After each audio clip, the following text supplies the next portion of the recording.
What if I told you that one simple tap on a phone screen just exposed one of the biggest betrayals in modern football? Not a hit, not a fumble, not a locker room fight, just a single like on a TikTok post. Sounds ridiculous, right? But that tiny digital move from a $230 million quarterback has just cracked open a story that's bigger than stats, bigger than contracts, and way bigger than football. This isn't about touchdowns or playbooks anymore. This is about power, ego, and the quiet kind of sabotage that happens when someone inside the system finally decides to break the silence.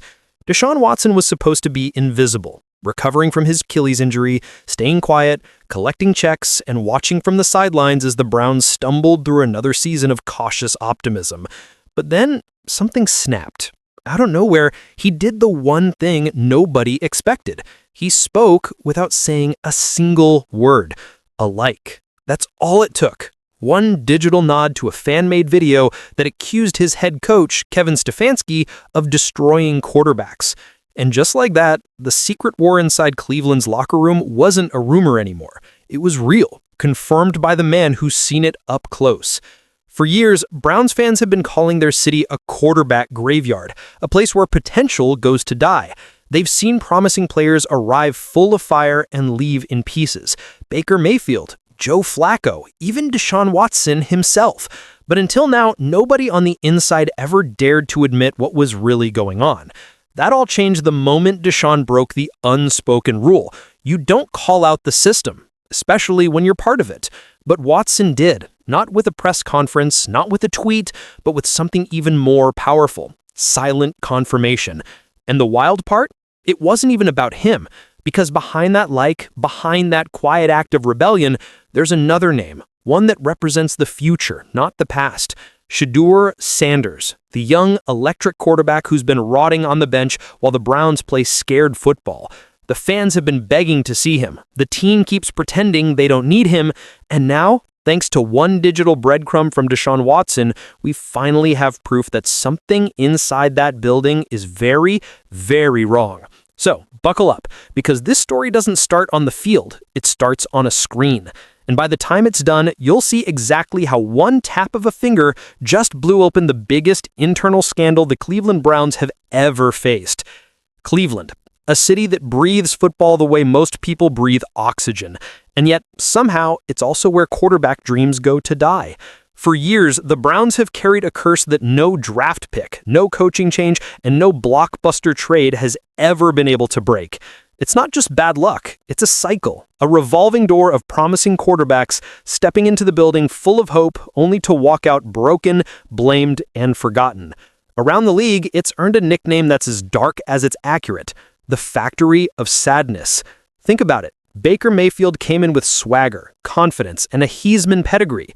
For a minute, it looked like he'd finally turned the page for Cleveland. But then came Kevin Stefanski's offense, a system so rigid, so micromanaged that it stripped away everything that made Baker dangerous. He left the Browns beaten down and written off. Then what happened? He landed in Tampa Bay and started looking like himself again, confident, aggressive, fearless. The pattern didn't stop there. Joe Flacco, a Super Bowl MVP, rolled into Cleveland late in his career looking for one last shot. Under Stefanski, he looked like a man fighting quicksand. The second he got free, he played better football than he had in years. And then there's Deshaun Watson, the supposed savior, the $230 million man. A quarterback who, in Houston, was electric, smooth in the pocket, dangerous outside it, capable of turning a broken play into a highlight reel moment. But ever since he landed in Cleveland, that spark has dimmed. Every throw looks cautious. Every drive feels scripted to death. He's gone from one of the most exciting quarterbacks in the league to a ghost. Quiet, disconnected, and trapped inside a playbook that feels more like a cage than a plan. Fans see it. Analysts see it. Former players whisper about it. Something about the Browns system doesn't just fail quarterbacks, it erases them. It drains their instincts, dulls their confidence, and replaces creativity with fear. And now, after years of denial, Deshaun Watson himself has all but confirmed it. Because when he tapped that TikTok like button, he wasn't just agreeing with a fan. He was agreeing with an entire city's frustration. But here's the thing.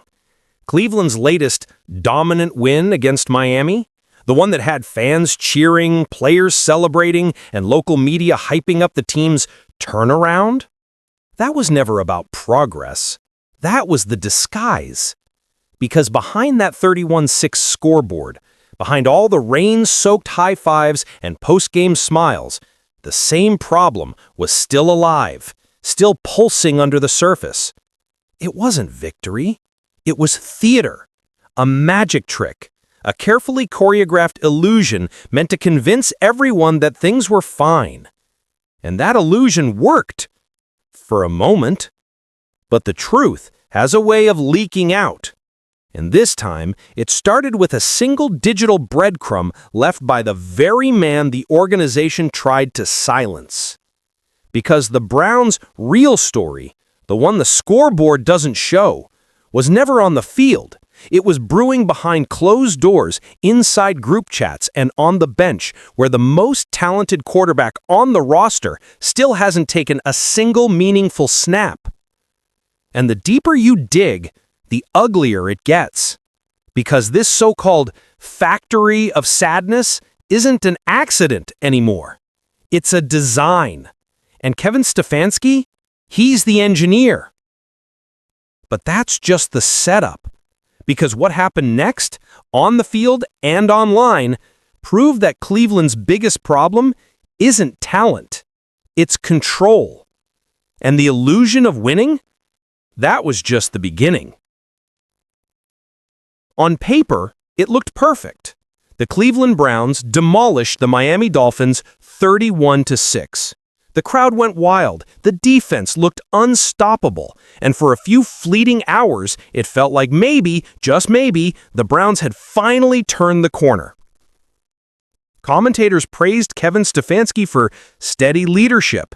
Players echoed the same old cliches about buying in, and fans flooded social media with hope.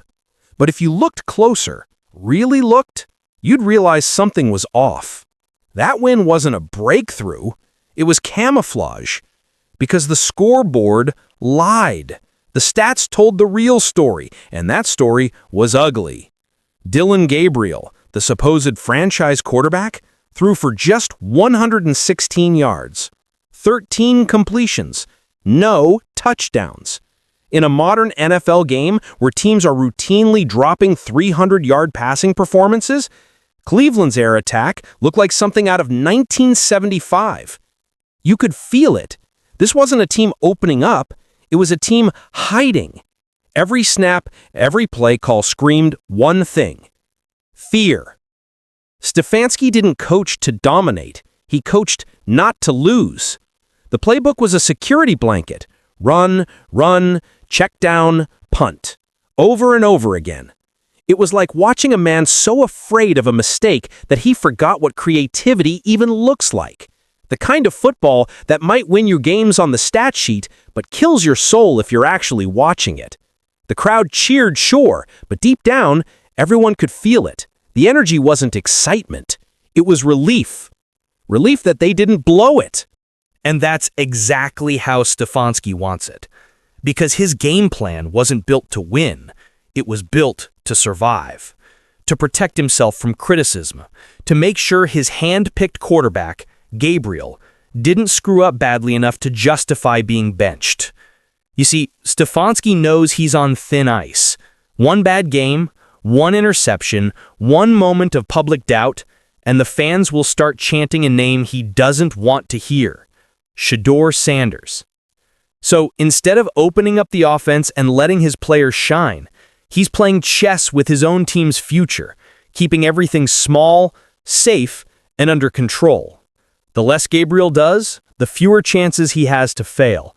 It's manipulation disguised as discipline. It's ego wrapped in analytics. And it's working, at least for now. Because as long as the team keeps winning ugly, Stefanski can pretend everything's fine. But here's the truth. That 31-point game was smoke and mirrors. The Browns didn't win because of their offense, they won in spite of it. The defense carried them, the crowd masked the boredom with noise, and the headlines spun the illusion of success. Meanwhile, Shedeur Sanders, arguably the most talented quarterback on the roster, stood on the sidelines, helmet on, watching a masterclass in mediocrity unfold. Cleveland didn't just win that game, they hid behind it. They used it as a distraction from the real story. Because while the fans were celebrating a meaningless stat line, something else was happening, something far more explosive. Deshaun Watson, watching from the sidelines, had seen enough. He'd been quiet for months, invisible to the public eye, but as that game unfolded, as he watched another quarterback smothered under Stefanski's system, he decided to speak in the only way he could. And it started with a single, silent act, one that would shake the entire Browns organization to its core. Because while Cleveland was celebrating a win, Deshaun Watson was about to drop a digital bomb. This was supposed to be his moment, the one the fans had been waiting for all season, the one the media had hyped up, the one even the locker room was quietly buzzing about. Shedeur Sanders, the electric, unflappable rookie with the bloodline of a legend and the arm of a franchise savior, was supposed to finally step onto the field and change everything. The timing was perfect, the crowd was ready, the cameras were rolling, and even Deion Sanders Jr., Shedeur's own brother, had flown into the icy Cleveland rain to witness what felt like destiny in motion. But destiny doesn't mean much when your head coach is Kevin Stefanski. From the moment kickoff hit, it became painfully obvious that Stefanski had no intention of giving Shedeur even a single snap. Not one. The entire game plan felt like it had been built in a bunker, sealed tight against the possibility of a quarterback controversy. Run. Run again. Short pass. Run some more. Every play screamed, "Don't make me put Shedeur in." It wasn't strategy. It was suppression. A tactical, deliberate act of control from a coach desperate to keep the spotlight off the one player that could expose his offense for what it really is: outdated, predictable, and painfully safe. And you could feel it. The energy in the stadium started to shift by the second quarter. Every incomplete pass, every missed opportunity, every stalled drive, it all fed into the same thought burning in the minds of every fan in the stands. When is Shedeur coming in? Chants were ready to erupt. Social media was already buzzing. Play the kid, they said. Give him a chance. It wasn't just wishful thinking anymore. It was a movement. And that movement terrified Stefanski. Because he knew the truth. If Shedeur Sanders ever got the chance to play, it would expose everything. His entire system, his quarterback favoritism, his fragile ego, it would all collapse in one afternoon. Shedeur isn't just talented, he's magnetic. He has it. The presence, the calm, the swagger that makes a locker room rally and a fan base believe again. The kind of player that forces coaches to adapt or get out of the way. And for someone like Stefanski, who values control above all else, that's the worst kind of threat. So he did what fragile leaders always do when faced with real competition. He buried it. He hid his best weapon behind excuses about development, timing, and system fit. He kept a potential franchise star on the sideline while protecting a quarterback who couldn't even crack 120 yards passing in a blowout win. It was coaching malpractice disguised as patience. Ego wrapped in professionalism. But Shedeur isn't just sitting quietly either. He knows the game. He's seen this story before. He watched his father Deion fight through years of media doubt and institutional resistance. He knows how the politics of football work. And that's what makes this situation even more volatile, because everyone in that building knows Shedeur's talent isn't the problem. The problem is that his talent threatens the wrong person. And as that game clock wound down, with the Browns walking off the field after their so-called statement win, everyone saw the same thing. Shedeur standing on the sideline, helmet still clean, eyes locked straight ahead, not at the field, but at the man who kept him off it. No celebration, no smile, just that cold, knowing stare. He didn't have to say a word. His silence said everything. And somewhere in that same building, Deshaun Watson saw it too. He saw what was happening to the kid. He saw the same suffocating system that crushed him starting to close in around Shedeur. And for the first time, he decided to do something about it. Because when Shedeur Sanders got benched, the story stopped being about play calling and started being about power. And the next move in that power struggle? It wouldn't happen on the field. It would happen online. It started like any other rant on TikTok. Just a frustrated fan venting into the void. No production crew, no script, no filters. Just a Browns fan sitting in his car, camera on, voice shaking with that mix of anger and exhaustion that only Cleveland football can create. He goes by the name Chad and the Dumb Browns Fans, a guy known for raw, unfiltered takes that speak straight from the heart of the fan base. And this time, his message hit harder than he could have ever imagined.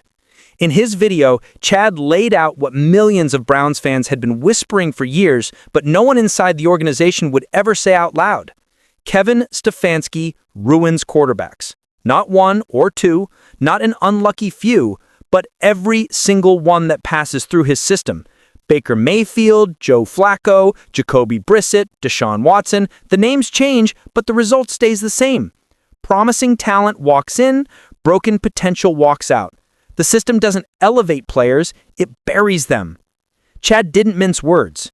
Are we even sure Deshaun Watson's bad? Because every quarterback Stefanski has ever coached ends up looking bad in Cleveland and great somewhere else. So maybe it's not them. Maybe it's him. That line hit like a hammer. It was the kind of truth fans had Been afraid to say publicly, the kind that echoes through online communities but never makes it to ESPN. Then it happened, the moment that turned one man's rant into a viral bombshell. Deshaun Watson, the $230 million quarterback, the supposed face of the Browns franchise, the man who hadn't spoken publicly in months, liked the video. Not by accident, not by a slip of the thumb, a deliberate tap, a digital amen. Within minutes, screenshots started circulating on X, Reddit, Instagram, proof that Watson had seen the video, processed it, and agreed. Fans went wild. The comments flooded in. Did he just call out Stefanski? Is this real? Watson's finally saying what we're all thinking. That single like lit a match under a fan base that was already drenched in gasoline. The hashtag Watson knows started trending, and suddenly a harmless piece of fan frustration became national news. Because in today's NFL, a like isn't just a like, it's a statement. It's a side being chosen. When a franchise quarterback, especially one with Watson's history, profile, and paycheck, interacts with a post that calls his own head coach a fraud, that's not noise. That's rebellion. That's a shot fired across the locker room. And the timing made it nuclear. The like came right after the Browns' so-called statement win against Miami, the one where Dillon Gabriel threw for just 116 yards while Shedeur Sanders stood on the sidelines untouched. Fans weren't celebrating anymore. They were connecting dots, the conservative offense, the benching of Shedeur, the pattern of ruined quarterbacks, and now Deshaun Watson quietly co-signing a video that exposed it all. Every PR team in Cleveland must have gone into panic mode. You can picture it, the phones ringing off the hook, frantic calls between agents, the media department scrambling for damage control. But the truth spreads faster than spin. Within hours, sports podcasts, YouTube channels, and national analysts were dissecting the story frame by frame. Some said Watson was defending himself, others said he was sending a message. But everyone agreed on one thing: this wasn't an accident. Deshaun Watson knew exactly what he was doing.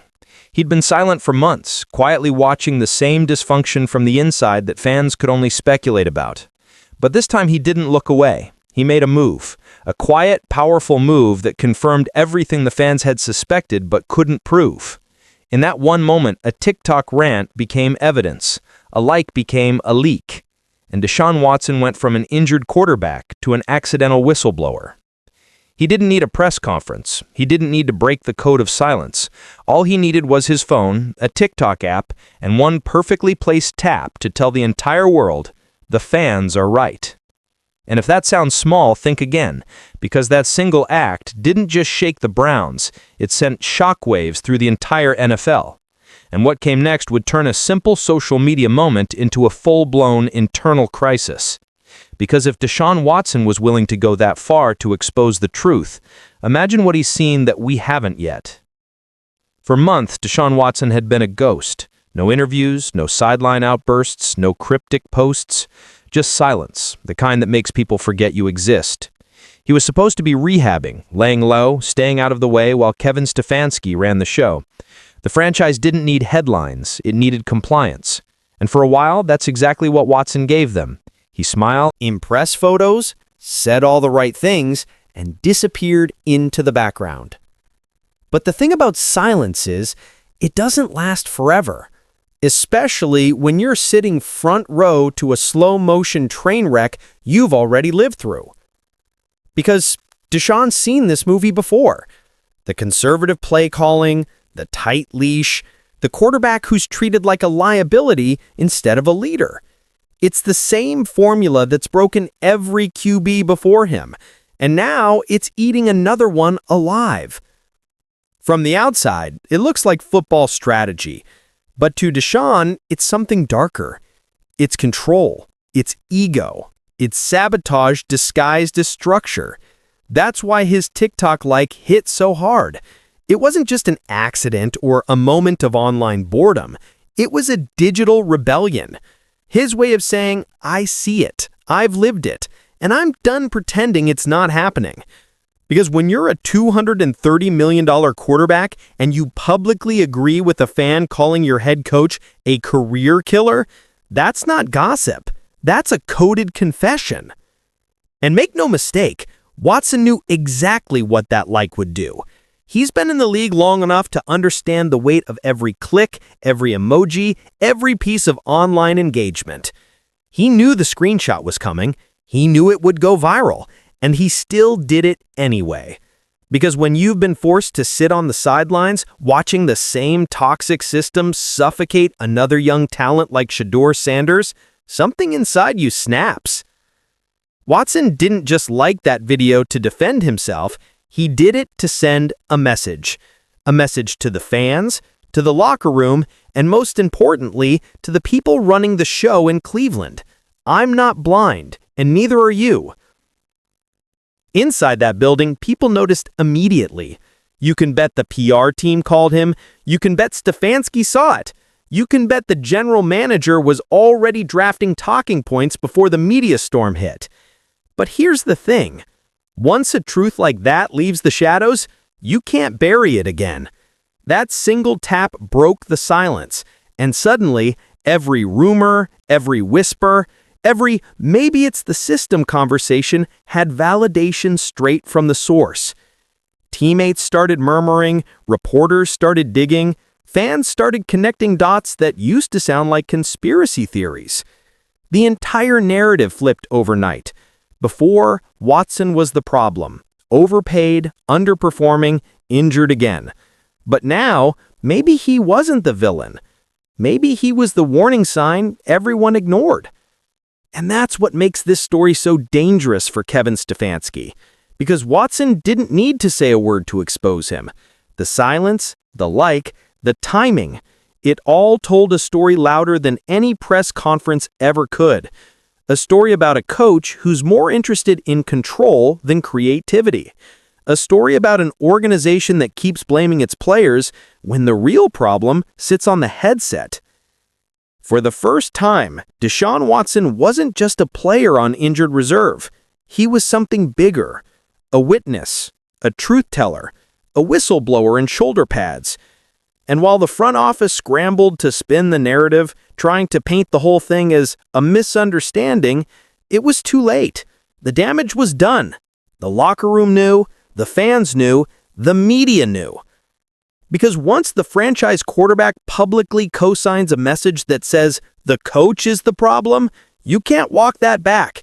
That's not a like. That's a declaration. And from that moment on, the story wasn't just about a broken offense or a benched rookie. It became something far more explosive, a full-blown power struggle inside the Cleveland Browns. And the next question wasn't if this organization would implode. It was when. Every scandal has two sides, the act itself and the reason behind it. And in Cleveland, everyone's asking the same burning question. Why would Kevin Stefanski, a two-time coach of the year, sabotage his own team? Why would he bury a once-in-a-generation talent like Shedeur Sanders on the bench, neuter his starting quarterback's playbook, and risk alienating his locker room in the process? What's the motive? Because nobody destroys their own house without a reason, unless the demolition is personal. The first theory is simple, and maybe the most human: self-preservation. Stefanski knows he's running out of time.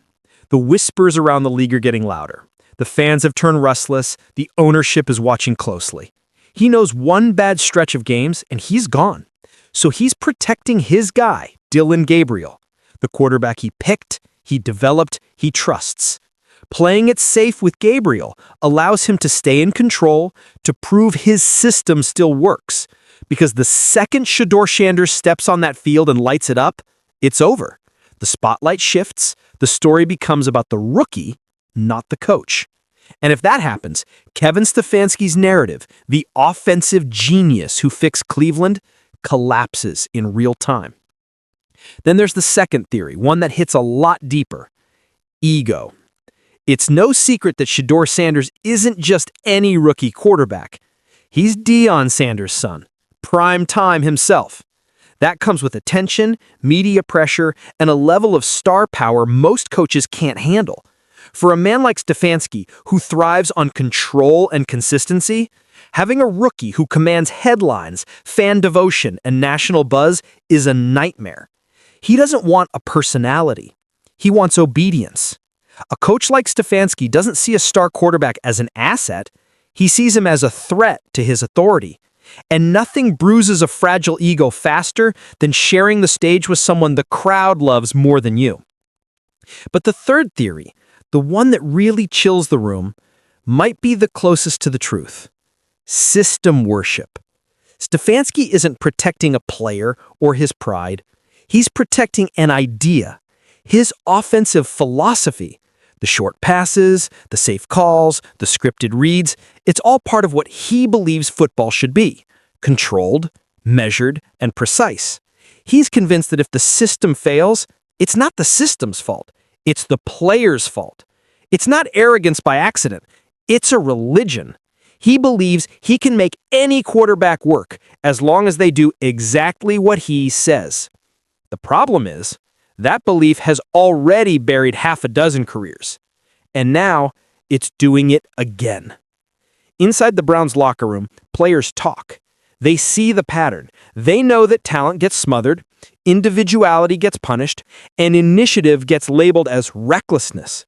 They've seen Stefanski's playbook shrink game after game. Fewer risks, fewer chances, fewer sparks. It's as if he's coaching scared, clinging to a system that stopped evolving years ago. And when a young quarterback like Shedeur Sanders steps into that environment, it's oil and water. He doesn't want a playmaker. He wants a placeholder. It's not just coaching philosophy anymore. It's identity protection. Every win validates him. Every loss threatens him. Every player with too much talent or too much voice becomes a liability. And that's why Deshaun Watson's hit so deep, because it didn't just expose a bad system. It cracked open Stefanski's insecurity for the world to see. Deshaun Watson's said, "You're not protecting this team, you're protecting yourself." And that's the truth nobody inside the building wants to say out loud. Not the assistants, not the front office, not the players trying to keep their heads down. But it's there, pulsing beneath the surface like a fault line. Because the real enemy of the Browns isn't their opponents. It's not the injuries or the schedule or the weather. It's ego. It's fear. It's control. Kevin Stefanski doesn't want to lose his job, his image, or his authority. So he's doing the one thing that ensures all three will eventually crumble. He's silencing the people who could save him. And as that silence grows louder, as the wins get emptier and the tension builds, everyone in Cleveland can feel it. Something's about to break. Because when a head coach starts fighting his own quarterbacks instead of his opponents, it's no longer a football story. It's a power struggle with a countdown clock. And that clock is ticking faster than anyone in that locker room realizes. Numbers don't care about narratives. They don't care about loyalty, contracts, or excuses. They just sit there, cold, clear, and unforgiving, exposing every lie the headlines try to hide. And when you look at the Cleveland Browns offense through that lens, the truth hits harder than any linebacker ever could. This isn't a slump. It's sabotage by design. Start with the basics. Dillon Gabriel, Stefanski's chosen starter, threw for 116 yards in an entire NFL game. A blowout win, no less. 116 in 2025. In a league where backup quarterbacks throw for double that by accident. In an era built for offense, soft coverage rules, pass-friendly systems, inflated stats, Cleveland's passing game looks like a relic from the black and white film era. No touchdowns, no explosive plays, no air attack. Just 3 yards, a cloud of dust, and a coach who refuses to evolve. And sure, the scoreboard said 31-6, but here's the reality. That was the defense's victory, a smothering, relentless, highlight reel kind of performance that made the offense look competent by association. But the truth, Stefanski's offense didn't win that game. It just didn't lose it. That's not strategy. That's survival. That's a man calling plays to protect his ego, not to dominate his opponent. Now compare that to the talent sitting on the bench.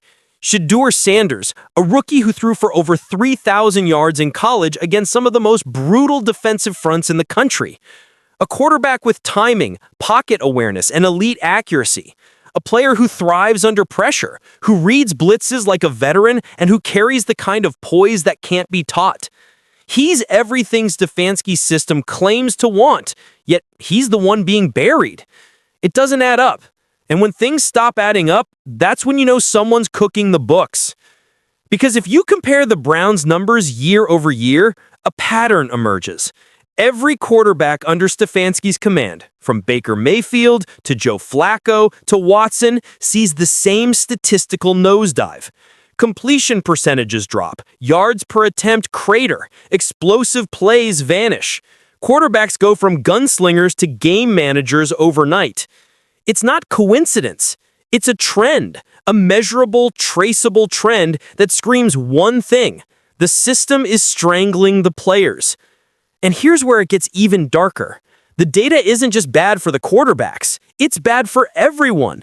The receivers, starved. The running backs, overused. The offensive line, constantly forced into predictable blocking patterns because defenses know exactly what's coming. It's all connected. A domino effect, built from the fear of letting go. Even analysts outside the organization have started catching on. Advanced metrics show Cleveland ranking in the bottom third of the league in air yards, deep completions, and play-action efficiency. Categories Stefanski's offensive genius reputation was built on. The man who once prided himself on adaptability has become the most predictable play caller in the league. But what makes these numbers so damning isn't just how bad they are, it's what they reveal about the culture behind them. Because in sports, numbers are never just numbers. They're reflections of philosophy. And these numbers scream one philosophy loud and clear. Don't take risks. Don't lose control. Don't let talent speak for itself. That's why fans are restless.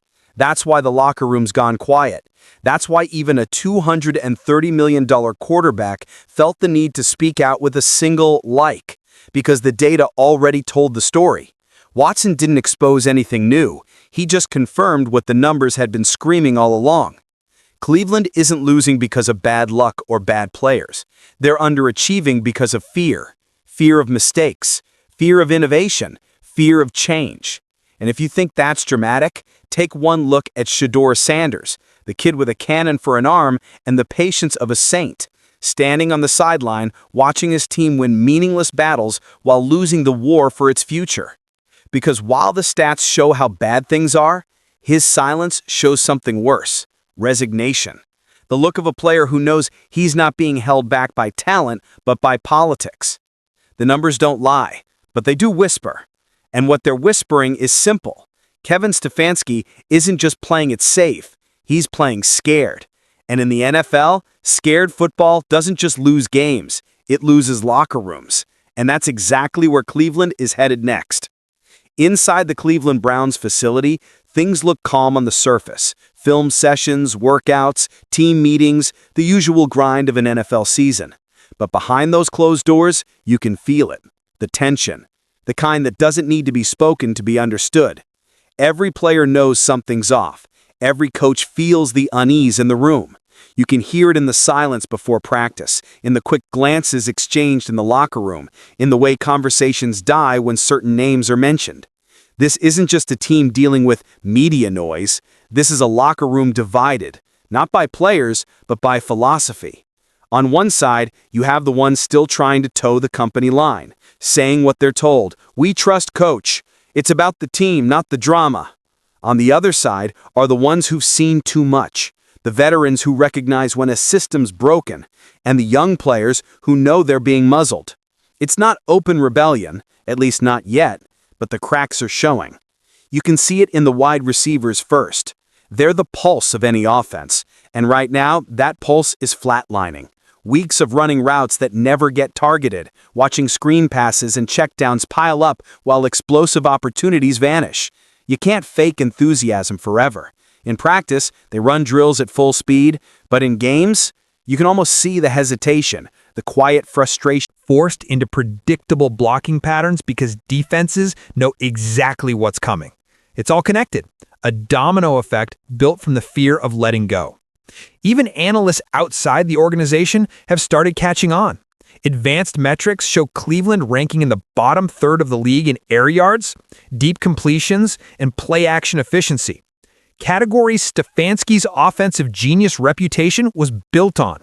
The man who once prided himself on adaptability has become the most predictable play caller in the league. But what makes these numbers so damning isn't just how bad they are, it's what they reveal about the culture behind them.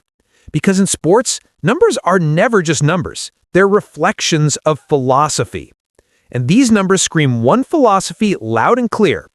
Don't take risks, don't lose control, don't let talent speak for itself. That's why fans are restless.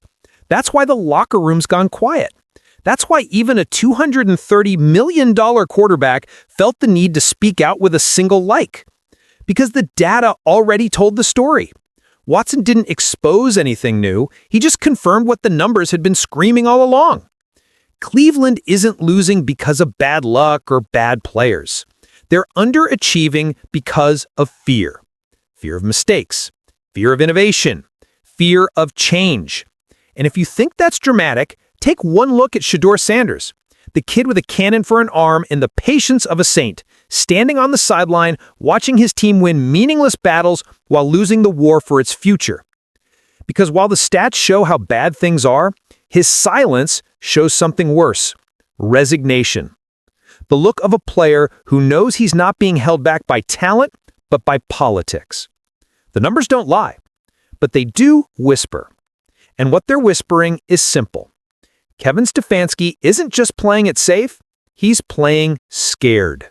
And in the NFL, scared football doesn't just lose games, it loses locker rooms. And that's exactly where Cleveland is headed next. Inside the Cleveland Browns facility, things look calm on the surface. Film sessions, workouts, team meetings, the usual grind of an NFL season. But behind those closed doors, you can feel it, the tension, the kind that doesn't need to be spoken to be understood. Every player knows something's off. Every coach feels the unease in the room. You can hear it in the silence before practice, in the quick glances exchanged in the locker room, in the way conversations die when certain names are mentioned. This isn't just a team dealing with media noise.